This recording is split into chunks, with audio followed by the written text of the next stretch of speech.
السلام عليكم ورحمة الله وبركاته. بسم الله الرحمن الرحيم. نحمدك اللهم ونشكرك يا الله يا من ينزل الهداية، ونصلي ونسلم على حبيبك المصطفى محمد صاحب الشفاعة وعلى آله وصحبه ومن تبعهم بإحسان إلى يوم القيامة. أما بعد، فيقول الحق تبارك وتعالى: أعوذ بالله من الشيطان الرجيم، بسم الله الرحمن الرحيم. يا أيها الذين آمنوا اتقوا الله وقولوا قولا سديدا يصلح لكم أعمالكم ويغفر لكم ذنوبكم ومن يطع الله ورسوله فقد فاز فوزا عظيما. صدق الله العظيم.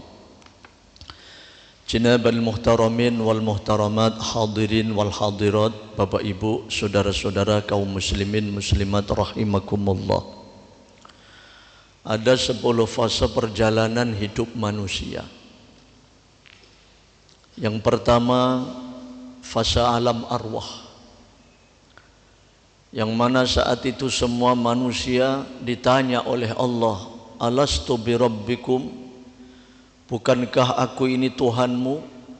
Maka semua manusia pun menjawab, qalu bala syahidna, benar ya Allah, Engkau adalah zat yang menciptakan kami, Tuhan kami, memberikan rizki kepada kami, memelihara kami, sedangkan kami adalah hamba-Mu. Ini semua ikrar yang telah diucapkan oleh setiap manusia, baik orang beriman maupun orang-orang kafir. Orang-orang kafir sekalipun mereka pada waktu berada di alam arwah berikrar demikian. Qalu bala syahidna, benar ya Allah, kami bersaksi bahwa Engkau adalah yang menciptakan kami. Kemudian bergeser fase berikutnya, yaitu alam kandungan. Setelah alam kandungan kemudian bergeser menuju alam dunia yang saat ini kita berada ini. Ini baru perjalanan fase ketiga. Bapak Ibu sekalian, semakin ke sini, fase demi fase ini durasi waktunya semakin lama. Di alam dunia ini seolah-olah lama kita. 60 tahun, 70 tahun, bahkan ada yang 80 tahun. Itu seolah-olah rasanya lama sekali. Tetapi satu saat nanti Bapak Ibu, kita akan bergeser menuju alam barzakh. Di alam barzakh itu durasi waktunya lebih lama lagi. Semakin kesini semakin lama waktunya. Imam Syafi'i itu hidup di dunia usianya kurang lebih 53 tahun saja. Sampai hari ini beliau masih berada di alam barzakh, sudah kurang lebih 800-900 tahun yang lalu. Imam Ghazali itu selama di dunia kurang lebih 43 tahun saja. Sampai hari ini berada di alam barzakh sudah 600 tahun lebih.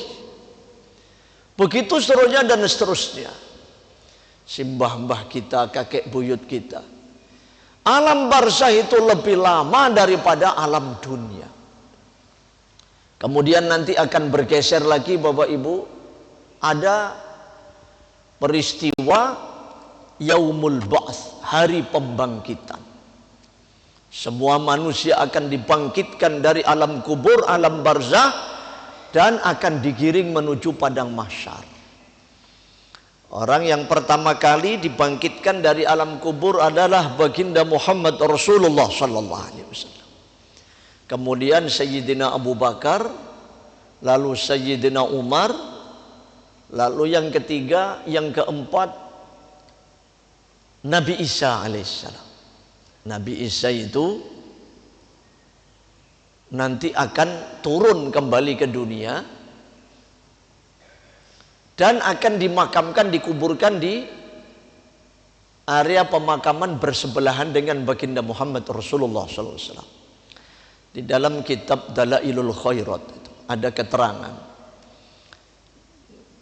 di makam Rasul itu posisinya yang paling kiblat itu Kanjeng Nabi. Kiblat sana ya, kiblat. Kemudian di belakang Nabi Sayyidina Abu Bakar. Lalu di bawah kedua kaki Sayyidina Abu Bakar adalah Sayyidina Umar. Di bawah kaki baginda Nabi itu kosong saat ini. Disiapkan untuk siapa? Nanti ketika Nabi Isa turun, setelah menghadapi Dajjal dan seterusnya sebagaimana keterangan dalam kitab hadis Sahihul Bukhari, hadis sahih riwayat Imam Bukhari, Nabi Isa itu nanti akan wafat dan dimakamkan di bawah kedua kaki baginda Nabi sallallahu alaihi wasallam. Setelah Nabi dibangkitkan, Abu Bakar, Umar, Nabi Isa, kemudian orang-orang yang berada di pemakaman Baqi'il Gharqad. Lalu orang-orang yang berada di pemakaman Ma'lah di Mekah. Setelah itu umat manusia seluruh dunia. Untuk apa? Akan digiring menuju padang mahsyar. Ini peristiwa demi peristiwa yang akan terjadi diceritakan oleh baginda Muhammad Rasulullah sallallahu alaihi wasallam berdasarkan hadis-hadis yang sahih. Ketika berada di padang mahsyar, semua manusia akan menerima buku catatan amalnya masing-masing. Ada yang menerima dengan tangan kanan, yaitu orang-orang beriman. Ada yang menerima dengan tangan kiri. Mereka adalah orang-orang munafik, orang-orang ahli dosa, ahli maksiat selama hidup di dunia. Dan golongan yang ketiga, mereka menerima buku catatan amalnya masing-masing dengan membelakangi, yaitu orang-orang kafir. Wahum al-ashqiya al-kuffar. Mereka orang-orang yang celaka, orang-orang kafir itu. Hadirin, setelah menerima buku catatan amalnya masing-masing, mereka akan dihisab, dipasang mizan, timbangan amal. Faman thaqulat mawazinuhu fahuwa fi 'ishatir radiyah. Wa amma man khaffat mawazinuhu fa ummuhu hawiyah. Siapa yang amal solehnya lebih berat daripada keburukannya, maka surga tempatnya. Fi isyatin radiyatin. Mereka dalam kehidupan yang diridhoi oleh Allah. Tapi sebaliknya, wa amma man khaffat mawazinuhu fa ummuhu hawiyah. Siapa yang amal solehnya ringan, keburukannya lebih berat daripada kebaikannya, fa ummuhu hawiyah, tempatnya di dalam neraka. Tetapi kalau orang-orang beriman, mereka sekalipun dimasukkan ke dalam neraka, bukan menjadi penduduk tetap di sana. Satu saat akan dintas, diangkat, dikeluarkan dari neraka. Selama ketika dia mati, meninggal dunia, masih membawa 2 kalimat syahadat. Berbeda dengan orang-orang kafir. Mati tidak membawa 2 kalimat syahadat, mereka akan menjadi penduduk tetap neraka. Wala'iyadzubillah. Makanya sebanyak apapun dosa seseorang masih bisa ditolong, Pak. Sakpiro akeh dosane wong iku, nek kapan selama isih nyekeli 2 kalimat syahadat, ora sampai murtad tegese, isih iso ditulungi. Tapi nek wis mati dalam keadaan murtad, orang gowo 2 kalimat syahadat, niki wis ora iso ditulungi, Pak. Ana wong kok murtad sampai mati, ora iso ditulungi iki. Nauzubillahi min dzalik. Setelah menerima buku catatan amal, kemudian dihisab, maka mereka akan dipaksa untuk melewati jembatan Sirat. Wa im minkum illa wariduha kana ala rabbika hatman maqdiyya. Setiap individu masing-masing umat manusia ini, mereka akan melewati jembatan Sirat itu. Tidak ada satupun yang tidak melewati jembatan Sirat. Kemudian yang ke-9 dan ke-10, fariqun fil jannah wa fariqun fis sa'ir. Segolongan manusia nanti akan digiring masuk ke dalam surga Allah, segolongan manusia nanti akan digiring masuk ke dalam neraka Allah. 10 fase perjalanan manusia ini, saat ini kita baru yang ketiga. Alam arwah, alam kandungan, alam dunia, baru ketiga. Masih jauh perjalanan kita. Bapak Ibu hadirin wal hadirat rahimakumullah. Dalam sebuah hadis yang sahih, baginda Nabi sallallahu alaihi wasallam bersabda, "Lan tazilla qadama 'abdin yaumal qiyamah min baini yadayillahi ta'ala hatta yus'ala an arba'ati asya." Riwayat yang lain kalimatnya berbunyi, la tazulu qadama abdin. Kalau dalam riwayat lain, lan tazilla qadama abdin. Maknanya sama, artinya sama, maksudnya sama. La tazulu qadama abdin yaumal qiyamati min baini yadayillahi ta'ala hatta yus'ala an arba'at asya. Riwayat lain, an arba'i khisalin. Kedua telapak kaki seorang hamba manusia, anak cucu Adam ini, ketika berada di padang mahsyar, mereka tidak akan bisa beringsut, bergerak, bergeser sedikit pun, kecuali mereka akan ditanya atas 4 perkara.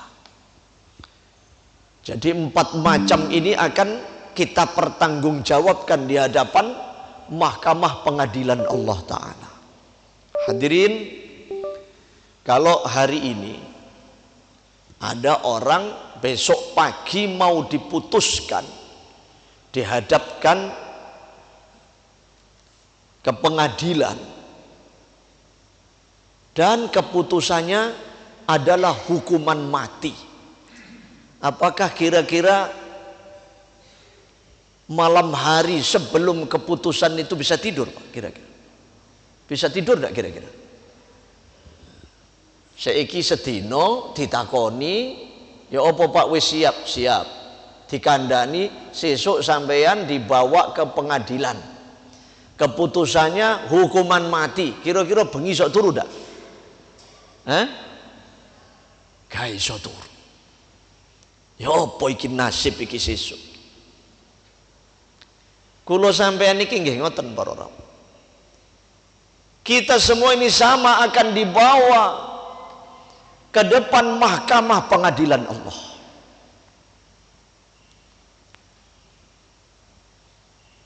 Kalau hukum di dunia yang diadili manusia, hakimnya manusia, didatangkan saksi-saksi pun manusia berdasarkan buku panduan hukum bikinan manusia. Semuanya manusia. Maka setiap manusia punya kepentingan. Sedangkan nanti kita di akhirat akan dibawa ke depan mahkamah pengadilan Allah yang mengadili Allah Ta'ala ahkamul hakimin, hakim segala hakim. Nanti akan didatangkan para saksi-saksi. Beberapa waktu yang lalu dalam majelis ini saya sampaikan ada 7 macam saksi, masih ingat itu? Didatangkan 7 macam saksi itu, yang pertama para malaikat, yang kedua bumi, yang ketiga waktu, yang keempat lisan, yang kelima seluruh anggota tubuhnya al-arkan, yang keenam malaikat raqib atid, malaikat raqib atid, dan yang ketujuh buku catatan amalnya masing-masing. 7 macam saksi ini nanti akan didatangkan di depan mahkamah pengadilan Allah Ta'ala. Maka Bapak Ibu yang dimuliakan Allah Ta'ala, saksi-saksi yang akan didatangkan itu tidak seperti saksi-saksi di dunia ini berupa manusia. Sementara kita saat ini masih merasa tenang-tenang saja. Oleh karena itu hadir kita, duduk kita dalam majelis pagi hari ini dalam rangka untuk merenung, muhasabah, introspeksi, menyiapkan diri. Apakah kita nanti di depan mahkamah pengadilan Allah akan mendapatkan keadilan yang seadil-adilnya sehingga kita akan mendapatkan keputusan oleh Allah, diputus, dimasukkan ke dalam surga, atau sebaliknya kita hendaknya harap-harap cemas. Maka Allah utus para nabi, para rasul untuk memberitahu perkara ini. 4 perkara yang akan kita pertanggungjawabkan di hadapan mahkamah pengadilan Allah Ta'ala. Yang pertama kata Nabi, an umrihi fima afnahu, terkait dengan umur yang Allah Ta'ala anugerahkan kepada kita. Kalau ada orang umurnya 60 tahun kemudian dipotong akil balik 15 tahun umpamanya, pada umumnya 15 tahun, berarti masih berapa itu? 60 diambil dipotong 15 masih 45. Selama 45 tahun kita hidup, nanti kita akan ditanya oleh Allah, dimintai pertanggungjawaban. Umurmu untuk apa? An umrihi fima afnahu. Apakah umurmu selama hidup di dunia kamu gunakan untuk taat kepada Allah, atau justru sebaliknya engkau gunakan untuk maksiat kepada Allah? Ini yang pertama. Kok meneng kabeh sampean iki, Pak? Iki orang meden-medeni iki temenan iki. Berdasarkan hadis Nabi. Umur kula sampean iki bakal ditakokno karo Gusti Allah, mbok nggo apa umurmu? Mulai akil balik kowe ngelakoni apa? Lah iki ora iso, Pak. Malaikat dibujuki, diakali ora iso. Sing nomor loro, wa an syababihi fima ablahu. Riwayat yang lain itu kalimatnya wa an jasadihi fima ablahu. Allah Ta'ala anugerahkan kita jasad, fisik. Jasad itu, fisik ini, badan ini, yang sesungguhnya fisik badan itu masa muda. Nek kula sampeyan wis tuwa-tuwa ngeten iki, wis anggap mawon iki duduk jasad, duduk fisik, mergo wis lemah kabeh, ora kuat, wis kesel kabeh. yang sebenar-benarnya fisik, jasad, badan ketika masa muda. Nah, masa muda itu ya mulai dari antara usia 17 tahun sampai 30 tahun itu. Wong iku nek umur 17 sampai 30 iku jos-jose arek enom iku. Mergo nek wis umur 40 munjuk ono ae. Wong iku nek wis umur 40 munjuk sirahe ngelu ceko-ceko ditambani naspro waras ganti gegeri. Gegeri ceko-ceko dikusuk-kusuk waras, sikile sing ceko-ceko. Sampeyan delok iku. Ngaji ku ya mbek sembujung barang ngono, Pak. Mergo apa? Sikile wis ceko-cekot ora kaya arek nom-noman. Mangkane Kanjeng Nabi niki dawuh wa an syababihi fima ablahu. Masa mudamu untuk apa? Kamu gunakan, kamu sibukkan untuk apa? Masa muda ini wah luar biasa. Ketika masa muda digunakan untuk istiqomah beribadah, upamanya sholat jamaah ke masjid sejak masa muda, istiqomah. Ketika datang masa tua, sudah sakit-sakitan tidak datang ke masjid karena nggak bisa berjalan. Walaupun duduk di rumah dalam keadaan tergeletak sakit, dia dapat pahala berangkat berjalan ke masjid. Kenapa? Masa mudanya dia istiqomah ke masjid. Nah, ini pentingnya masa muda itu digunakan untuk taat kepada Allah. Sama masa sehat. Masa sehat itu kan ya pada umumnya anak-anak muda itu. Ketika kita masih sehat, istiqomah sregep nang masjid. Salat jamaah.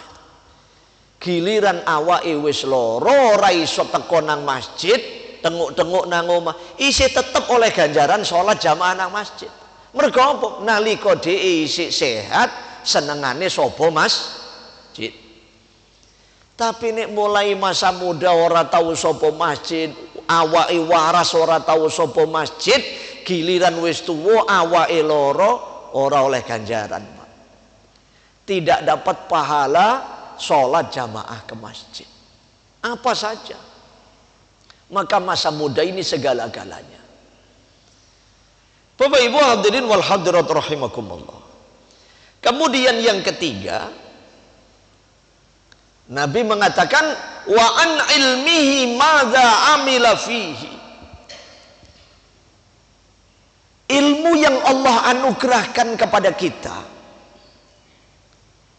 apakah ilmu tersebut menjadi wasilah perantara diri kita semakin dekat kepada Allah, ataukah justru sebaliknya semakin jauh dari Allah? Sebenarnya tidak ada dikotomi ilmu agama, ilmu umum, gak ada. Semua ilmu dari Allah sama saja. Mau ilmu agama, mau ilmu sains, teknologi, macam-macam ilmu, itu semua dari Allah Ta'ala. Sekalipun ilmu sains teknologi, ketika dia kuasai, dia pelajari, ternyata menjadikan dirinya semakin dekat kepada Allah. Ini ilmu manfaat juga namanya. Bapak Ibu hadirin wal hadirat rahimani wa rahimakumullah. Sehingga Nabi mengatakan dalam sebuah hadis, man izdada ilman wa lam yazdad hudan wa lam yazdad zuhdan lam yazdad minallahi illa bu'dan. Barang siapa bertambah ilmunya, pengetahuannya, kepandaiannya, kepintarannya, tapi walam yazdad hudan, tidak bertambah petunjuk hidayahnya, tidak bertambah kebaikannya, tidak bertambah kedekatannya, tawajuhnya, munajatnya kepada Allah. Walam yazdad zuhdan, tidak bertambah zuhudnya, hati-hatinya terhadap dunia ini. Orang yang zuhud itu orang yang berhati-hati membedakan mana yang halal, mana yang haram. Orang yang zuhud itu orang yang menghindarkan dirinya, jangankan dari yang haram, yang syubhat, yang halal itu pun dibatasi. Itu orang yang zuhud. Orang zuhud itu bukan berarti orang yang compang-camping pakaiannya, bedah orang fakir miskin, enggak, bukan. Kadang-kadang orang zuhud itu malah hartanya banyak. Kadang-kadang sebaliknya, orang yang hubbud dunya itu malah orang yang fakir miskin, tidak punya apa-apa keduniaan ini. Maka orang zuhud itu orang yang di dalam hatinya betul-betul dia menjaga jangan sampai dirinya ini terkena perkara yang haram, yang syubhat. Yang halal pun dia batasi. Nah, itu orang zuhud, Pak. Padahal hartanya banyak. Maka Sayyidina Ali mengatakan ad-dunya fil kaffi la fil qalbi. Jadikan dunia itu di dalam genggaman saja, jangan dalam hati. Saya dapat nasihat seorang kiai. Dia mengatakan, Ustaz Masrur, letakkan mobil itu dalam garasi, jangan diletakkan dalam hati, katanya. Tempatnya mobil itu dalam garasi, bukan dalam hati. Kenapa? Nanti sewaktu-waktu kalau mobil itu ditaruh di dalam hati, ketika terjadi berat, hatinya ini yang sakit, Pak, karena ditaruh di dalam hati. Tapi kalau taruh di dalam garasi, enggak, biasa saja.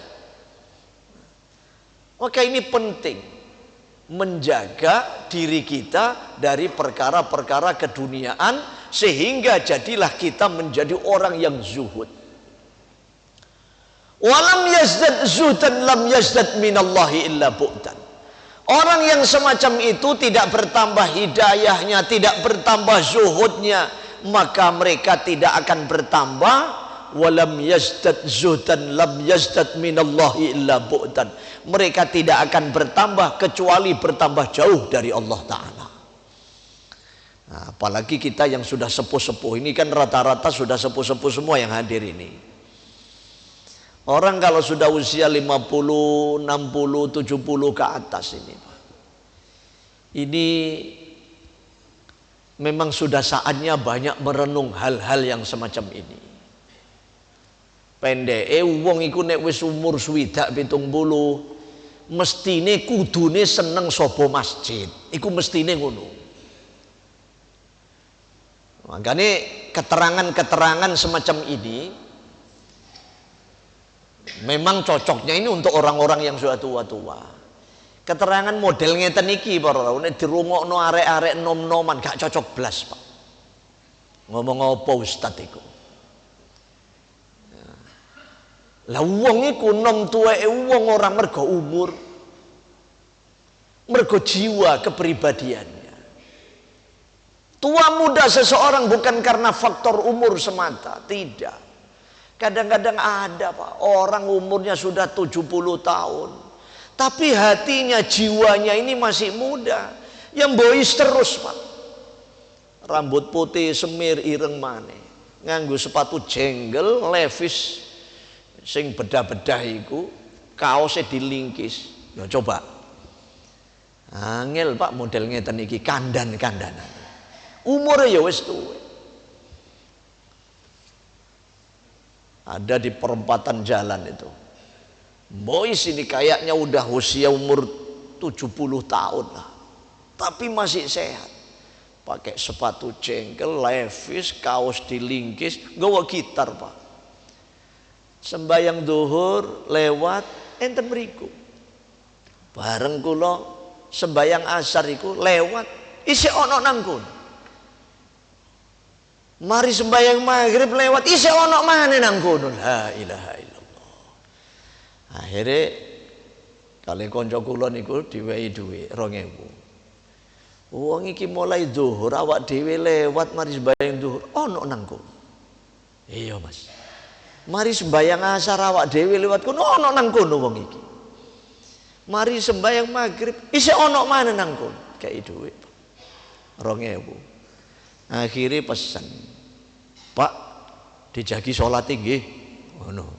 Jenenge kanca iku iseng Pak, ngkei dhuwit 2.000 karo pesen, Pak dijagi sholat nggih. Jawab iku ngene Pak. Ngkei dhuwit 2.000 ngongkon sholat. Ngono Pak. Oh mana sati wong iki. Akhirnya diceluk, Pak parene Pak tak iki dhuwit 1.000 sampean sembahyang nang masjid. Ya pancet gak gelem sembahyang. Lho wong model kaya ngeten iki, Pak. Iki duduk wong wis tuwek duduk, iki sik nom-noman arek iki. Mergo jiwae jiwa muda. Mangkane dijak mikir urusan akhirat angel. Begitu juga sebaliknya, nampaknya masih muda umurnya, usianya, tapi begitu dapat hidayah dari Allah, sungguh sangat luar biasa. Masa mudanya digunakan untuk agama, pengetahuannya begitu juga menjadi wasilah dirinya semakin dekat kepada Allah Ta'ala. Anak-anak muda, coba kita lihat saja. Saya tadi jam 3 itu lewat, mulai dari CMP. Rumah saya kan di daerah Blok M sana Pak, Blok Madura itu, Blok Ruwet, daerah Kebalen, Gringsing, Pesapen sana. Lewat CMP itu full di CMP anak-anak muda, lanang wedok, waduh wis dak karu-karuan. Bergeser lagi Tugu Pahlawan, geser lagi mana itu yang ada Hotel Majapahit itu apa namanya? Daerah situ. Kanan kiri jalan itu Masya Allah. Iki anake sapa lanang wedok semalam suntuk ngono iki. Kok ya tega wong tuane. Loh. Pemirsa lihat. Kita perlu risau hadirin. Kalaulah generasi muda kita semacam ini, mau jadi apa nanti ini?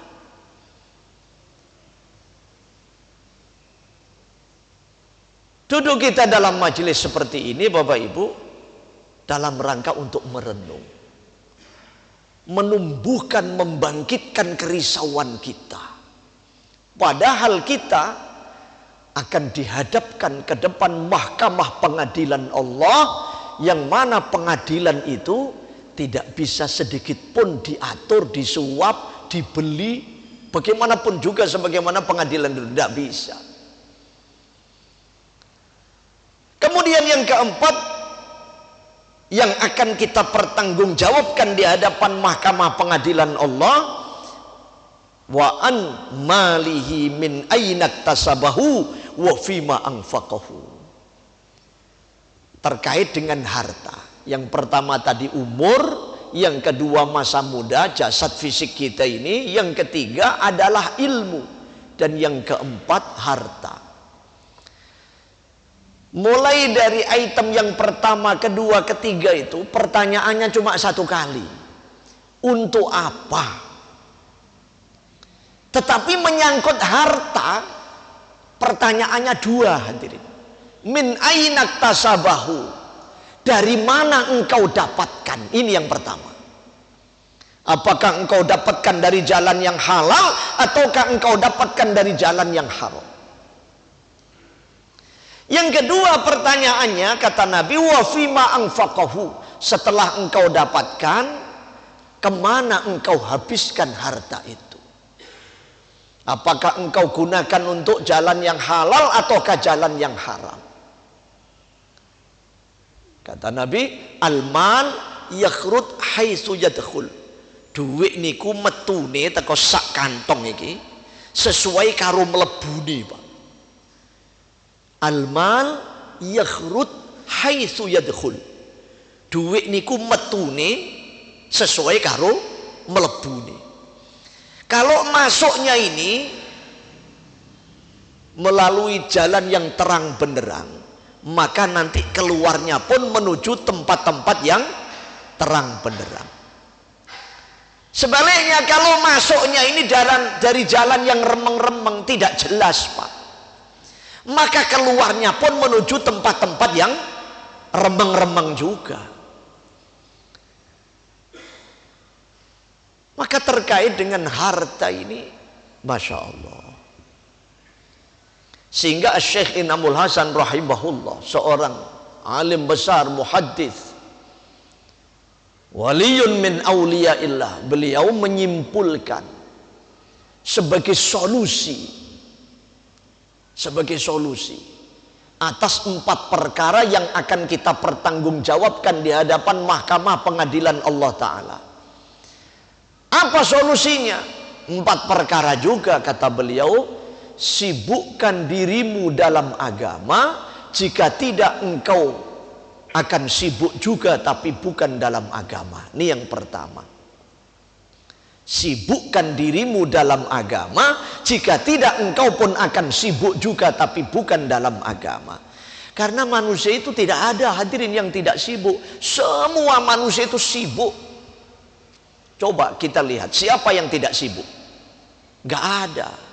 Kalau ada orang mengatakan, Tuhan, ini ada anak muda bambung ke sana kemari, tidak karuan jeluntrungnya, tidak punya pekerjaan, tidak punya kesibukan. Anak muda yang bambung itu sibuk juga, sibuk dengan bambungnya itu. Tuhan, ini ada orang tidak punya pekerjaan, tidak punya kesibukan, hari-hari siang malam dia tidur dan tidur saja. Maka orang yang hari-hari siang malam tidur itu pun sibuk juga, sibuk dengan tidurnya. Kalau ada anak kecil itu main-main itu, Tuhan, ini anak kecil tidak punya pekerjaan, tidak punya kesibukan, dia main-main saja. Anak kecil yang main-main pun mereka sibuk juga, sibuk dengan main-mainnya.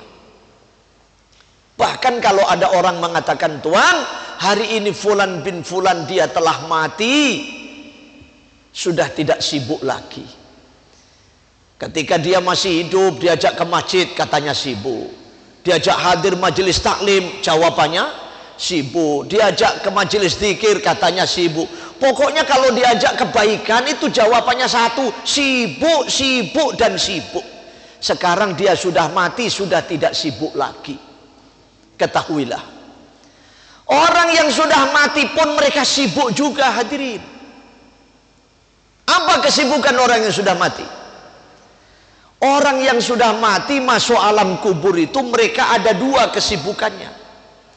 Kalau mereka tidak sibuk dengan nikmat kubur, pasti mereka sibuk dengan adab kubur, hadirin. Wis loro ikut tok wis. Tergantung kalau sampean sakniki. Kalau mereka tidak sibuk dengan nikmat kubur, pasti sibuk dengan adab kubur. Jadi gak ono wong ora sibuk, gak ono. Kabeh wong sibuk. Maka beruntunglah kesibukan kita ada hubungan dengan agama. Makanya pentingnya ngaji niku, Pak. Ketokane nyambut gawe, berangkat pagi pulang sore, tapi niatnya lurus betul, lillahi ta'ala, mencari nafkah yang halal. Ini agama, ini ibadah. Kemudian solusi yang kedua, gunakan waktumu untuk agama. Jika tidak, waktumu akan habis juga, tapi bukan untuk agama. Waktu yang Allah anugerahkan kepada kita ini, umur, masa muda, dan seterusnya, digunakan untuk kebaikan atau tidak, itu akan habis, lewat begitu saja. Coba yang sepuh-sepuh ini, jenengan tanya ini. Dulu pernah jadi anak muda juga. Ternyata masa muda itu cuma sedilu, umur iki cepet tibae. Kok moro-moro rambut wis putih, janggut wis putih, moro-moro tibae wis putu bridil sakmono akeh lho. Sik kapan iki awak dhewe dadi arek enom, saiki wis dadi wong tuwek wisan. Lho. Maka umur ini betul-betul mahal harganya. Sibukkan dirimu dalam agama, jika tidak engkau pun akan sibuk juga dalam, tapi bukan dalam agama. Yang kedua, gunakan waktumu untuk agama, jika tidak waktumu akan habis juga, tapi bukan untuk agama. Saking pentingnya waktu niku para rawuh, Gusti Allah niku bersumpah atas nama waktu. Wal asri, demi masa. Innal insana lafi khusrin, Sesungguhnya semua manusia akan merugi dan menyesal, celaka. Illalladzina amanu wa amilus solihati wa tawassaw bil haqqi wa tawassaw bis sabr. Kecuali orang-orang yang beriman, beramal soleh, antar sesama saling berpesan, berwasiat atas kebenaran, atas kesabaran. Nah, ada seorang mufassir menjelaskan terkait dengan sumpah di dalam surat Al-Asr ini. Ada ulama mengartikan wal asri, demi waktu asar katanya. Nah, kenapa waktu asar itu digunakan kata sumpah? Bapak Ibu, kita perlu memahami ketika pembicaraan itu diselipi dengan kata sumpah, maka pembicaraan itu adalah pembicaraan yang serius, bukan pembicaraan yang main-main. Jangankan Allah Ta'ala, kita saja kalau berbicara diselipi dengan kata sumpah, itu kira-kira pembicaraan yang serius atau main-main kira-kira? Serius, Pak. Wong diselipi dengan kata sumpah. Apalagi Allah Ta'ala. Wal asri, demi waktu asar. Nah, ini perlu kita pahami. Sumpah itu berarti pembicaraan yang serius. Waktu asar itu digunakan kata sumpah. Apa maksudnya? Di samping satu pembicaraan yang serius, bukan pembicaraan yang main-main, waktu asar digunakan kata sumpah. Ternyata kepahamannya waktu asar itu berbeda dengan waktu subuh. Ya memang benar, dari dulu begitu. Waktu asar itu berbeda dengan waktu subuh. Kita lihat nih, waktu subuh ini semakin lama semakin terang benderang, nampak, kelihatan, bercahaya. Itu waktu subuh. Sementara waktu asar semakin lama semakin gelap, semakin redup, semakin tidak terang, semakin tidak kelihatan. Tahu-tahu peteng dedet, gelap gulita. Maksudnya Bapak Ibu, ini sebagai tamsil, perumpamaan, peringatan bagi kita bahwa barang siapa telah memasuki usia 40-50 tahun, ini bagaikan masuk waktu asar katanya. Jadi sampean nek wis umuri 40 munjuk 50 swidak iku padha karo waktu asar. Mergo ukurane Kanjeng Nabi. Kanjeng Nabi umure swidak telu. Nek ana wong wis umur 40, 50 padha karo waktu asar.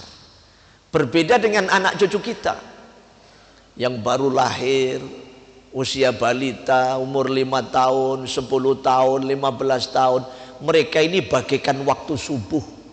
Semakin lama semakin kuat, hebat, sehat, cerdas, gagah, tampan, ganteng, dan seterusnya dan seterusnya. Sementara kita semakin lama semakin lemah, semakin tidak kuat, tidak berdaya. Yang dulu gagah, tampan, ganteng, sekarang sudah tidak lagi. Coba, iya toh?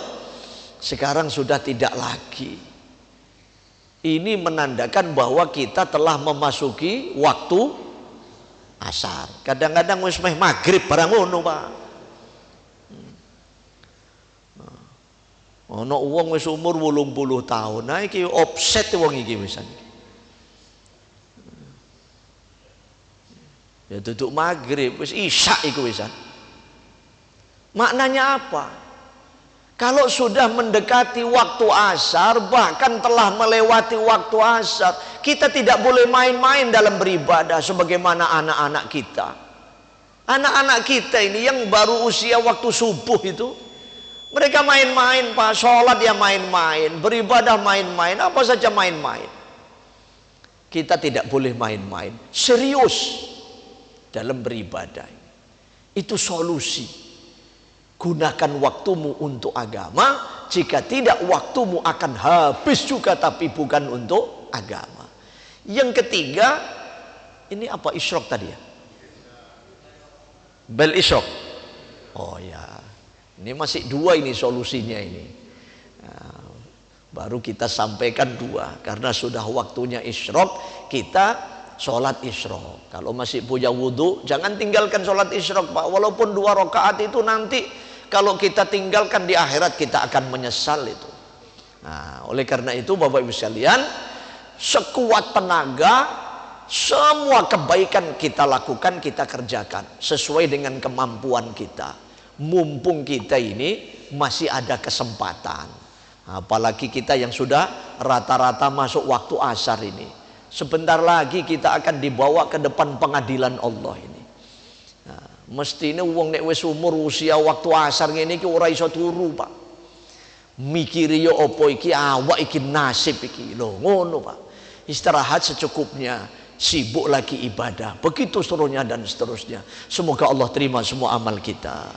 Semoga Allah ampuni dosa-dosa kita. Semoga Allah kabulkan seluruh hajat kita, dibaguskan akhlak kita, dilembutkan hati kita, sakinah, mawaddah, warahmah keluarga kita, soleh solehah putra putri kita, halal thayyib berkah rizki kita. Semoga Allah wafatkan kita dalam keadaan husnul khatimah. Amin Allahumma amin ya rabbal alamin. Subhanallah wa bihamdi, subhanallahil azim. Subhanakallahumma wa bihamdika, nashhadu an la ilaha illa anta, nastaghfiruka wa natubu ilaik. Wassalamualaikum warahmatullahi wabarakatuh.